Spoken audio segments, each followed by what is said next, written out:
So ayan mga kadrama-rama, alam ko pong inaabangan nyo po no, yung next na mangyayari dito sa Prinsesa ng City Jail dahil sobrang nakaka-tense na nga po no, tsaka nakaka-excite na nga din po talaga mga kadrama.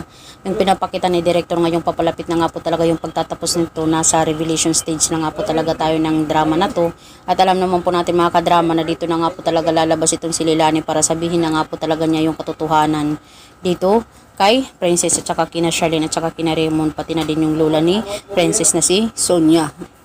At dahil nga po talaga dito mga kadrama, sasabihin nga po talaga ni Leilani, lalong-lalo na andyan din talaga itong si Libby, na pinagpalit kayo ni Divina, ikaw Princess ang tunay na anak ni Charlene.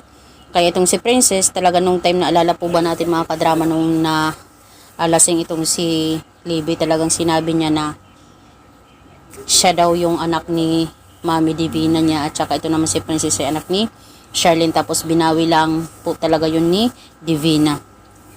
So itong si Princess parang may kutob na rin po talaga siya dahil noong time na in-hospital siya, talagang si Ma'am Charlene yung nag-donate ng dugo sa kanya.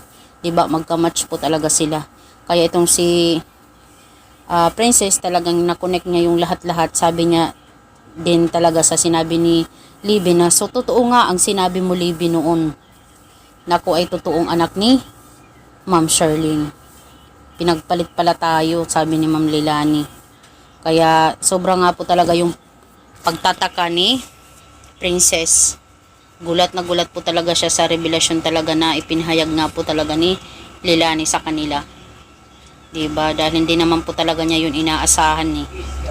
Nabuong akala niya si Divina yung nanay niya na nagpahirap sa kanya. Pero sa bandang huli siya pa rin talaga yung magpapahirap sa kanya. Pero hindi naman niya totoong magulang. Pero alam naman po natin mga kadrama na andyan po si Charlene para nga po talaga iligtas at saka pagtanggol nga po talaga itong si Princess na nag-iisang anak niya, prinsesa sa buhay niya. Diba? Destined to be. So yun lang po mga kadrama, abang na lang po natin yung next na mangyayari.